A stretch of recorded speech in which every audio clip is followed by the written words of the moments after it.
और एक और बड़ी खबर है, कुर्स्क में रूस का विध्वंसक पलटवार, यूक्रेनी सेना पर एंटी टैंक गन से बड़े हमले को अंजाम दिया गया। रैपिड एंटी टैंक गन से बरसाए गए हैं गोले। यूक्रेनी कब्जे वाले इलाकों की तरफ हमले तेज हुए हैं। रैपिड सिस्टम से 7 किलोमीटर तक सटीक हमलों को अंजाम दिया गया। तो ये देखिए रूस का ये काउंटर अटैक जो कुर्स्क में हुआ है, विध्वंसक पलटवार, यूक्रेनी सेना पर एंटी टैंक गन का इस्तेमाल किया गया। रैपिड एंटी टैंक गन से गोले बरसाए गए। यूक्रेनी कब्जे वाले इलाकों की तरफ हमलों को तेज किया गया ताकि जल्द से जल्द रूस की अब ये रणनीति है, ये कोशिश है कि अपने इलाके को खाली कराया जाए।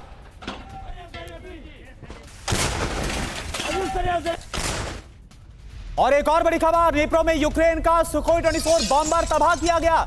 मिसाइल अटैक में खाक हुआ है Su-24 बॉम्बर। रूस से स्कैंडर MLRS से बड़े हमले को अंजाम दिया गया। इस हमले में यूक्रेनी एयरबेस को भारी नुकसान की खबर रूसी रक्षा मंत्रालय ने यह दावा किया और साथ ही आपको तस्वीर हम दिखा रहे हैं।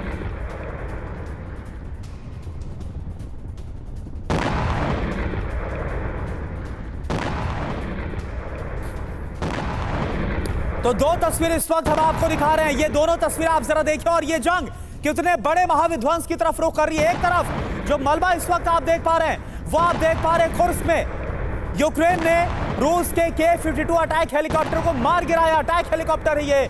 और दूसरी तरफ आप जो तस्वीर देख पा रहे हैं ये यूक्रेन का Su-34 बॉम्बर है जिसे हमले में मार गिराया गया है रूस की तरफ से। तो ये तस्वीरें बता रही है, इस बात की गवाह है कि युद्ध और ज्यादा भीषण होता हुआ 2.5 साल के बाद नजर आ रहा है। अब 3 बड़ी खबर और 3 तस्वीरें इस खबर से जुड़ी। आप देखिए यूक्रेन ने मार गिराया रूस का K-52 हेलीकॉप्टर कुर्स्क में। और ये देखिए यूक्रेनी सेना पर एंटी टैंक गन से हमला किया गया, काउंटर अटैक किया गया रूसी सेना की तरफ से। और तीसरी खबर और तस्वीर जहां पर मिसाइल अटैक में यूक्रेन का Su-34 तबाह किया गया। और देखिए जिस न्यूक्लियर खतरे की हम बात कर रहे थे उससे लेकर बड़ी खबर क्या, न्यूक्लियर प्लांट पर हमला कर सकता है यूक्रेन। ये खबर आ रही है, कुर्स्क न्यूक्लियर प्लांट को निशाना बना सकता है यूक्रेन। ज़ापोरिज़िया प्लांट पर हमला कर सकता है यूक्रेन। और देखिए इसके साथ साथ कुर्स्क में भी जो न्यूक्लियर पावर प्लांट है वहां पर भी यूक्रेन की सेना बहुत तेजी के साथ आगे बढ़ती हुई नजर आ रही। यानी एक बड़ा परमाणु खतरा, बड़े विध्वंस की तरफ ये जंग कैसे रुख करता हुआ नजर आ रही है, यह अपने आप में समझा जा सकता है। ये सारी खबर यूक्रेनी सोर्सेस के हवाले से टास का बहुत बड़ा दावा है कि ज़ापोरिज़िया न्यूक्लियर पावर प्लांट को टारगेट पर लिया जा सकता है। इसके अलावा कुर्स्क न्यूक्लियर पावर प्लांट को भी टारगेट पर लिया जा सकता है। तो न्यूक्लियर प्लांट पर हमला होगा, न्यूक्लियर वॉर थ्रेट कैसे, अब इससे साफ तौर पर समझ में आ रहा है। न्यूक्लियर पावर प्लांट पर हमला कर सकता है यूक्रेन, ये बड़ी खबर है। कुर्स्क का न्यूक्लियर प्लांट, ज़ापोरिज़िया प्लांट निशाने पर इस वक्त यूक्रेन के प्लांट पर हमले के लिए नीप्रो रीजन में इस वक्त स्पेशल वॉरहेड को पहुंचा दिया गया है। पावर प्लांट पर हमला करके रूस पर सेल्फ अटैक का आरोप लगा सकता है यूक्रेन।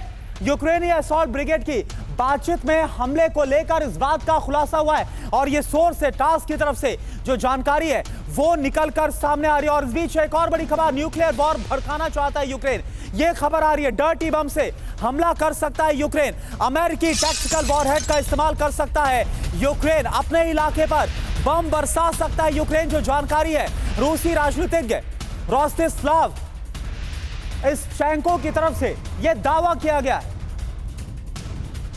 तो देखिए जो टैक्टिकल वॉरहेड अमेरिका से मिले हैं, जो छोटे न्यूक्लियर हथियार मिले हैं, इसका इस्तेमाल किया जा सकता है।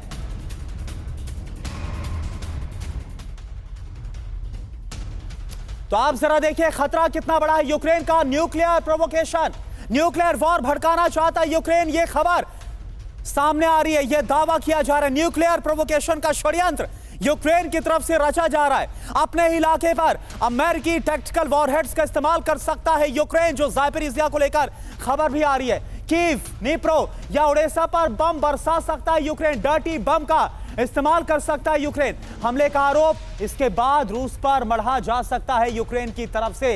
ये रूस के डिफेंस एक्सपर्ट की तरफ से बड़ा दावा। एक और बड़ी खबर, हाई अलर्ट पर रूसी न्यूक्लियर आर्म फोर्स, यूक्रेनी हमले को लेकर अलर्ट मोड में है न्यूक्लियर फोर्स। यूक्रेन के डर्टी बम अटैक को लेकर यह अलर्ट जारी किया गया है कुर्स्क और ज़ापोरिज़िया प्लांट में। इसी के बाद सुरक्षा बढ़ा दी गई है। तो यूक्रेन डर्टी बम का इस्तेमाल कर सकता है। इसके बाद से ही रूसी nuclear arm force high alert पर, एक्टिव मोड पर है। यूक्रेनी हमले को लेकर यह अलर्ट जारी किया गया है। यूक्रेन की तरफ से डर्टी बम का इस्तेमाल किया जा सकता है, यह खबर है कुर्स्क और ज़ापोरिज़िया प्लांट में। इसके बाद ही सुरक्षा बढ़ा दी गई है।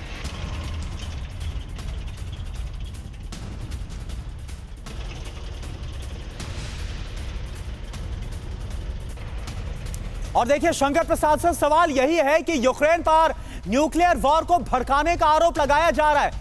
सवाल साथ साथ एक बात और जोड़ना चाहूंगा, क्या वाकई में आपको रियलिस्टिक लग रहा है? क्योंकि नुकसान तो सर दोनों तरफ होगा ना। देखिए, कोई नहीं समझ पा रहा जो ये बातचीतें कर रहा है।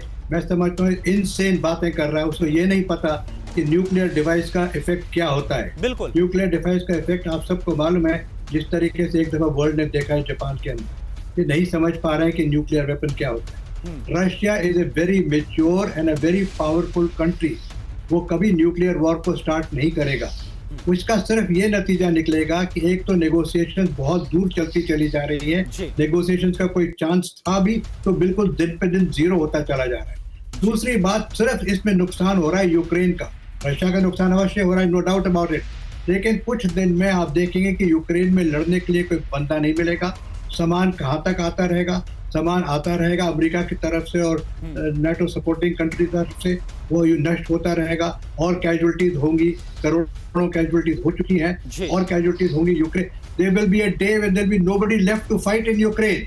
क्या यही वर्ल्ड चाहती है? ये बहुत बड़ी बात आपने कही कि एक दिन ऐसा ना आ जाए कि कोई भी नहीं बचेगा यूक्रेन में लड़ाई लड़ने के लिए, वो हालात ना बन जाए। इस बीच एक और बड़ी खबर आपके सामने, डर्टी बम स्ट्राइक से यूक्रेन की तरफ से इंकार कर दिया गया। क्या है खबर, आप जरा देखिए। जो डर्टी बम इस्तेमाल करने का यूक्रेन पर आरोप लगा, न्यूक्लियर प्लांट पर हमले की साजिश से साफ तौर पर इंकार किया गया है। रूस के दावे को यूक्रेन ने खारिज किया सिरे से। यूक्रेन के खिलाफ रूस का यह झूठा प्रचार है, यूक्रेन का यह रिएक्शन। रेडियो एक्टिव वॉरहेड इस्तेमाल का रूस की तरफ से आरोप लगाया गया और इसका इस्तेमाल ज़ापोरिज़िया और साथ ही साथ कुर्स्क न्यूक्लियर प्लांट पर हो सकता है। इस बात का रूस की तरफ से दावा, लेकिन इस दावे को सिरे से खारिज यूक्रेन ने कर दिया।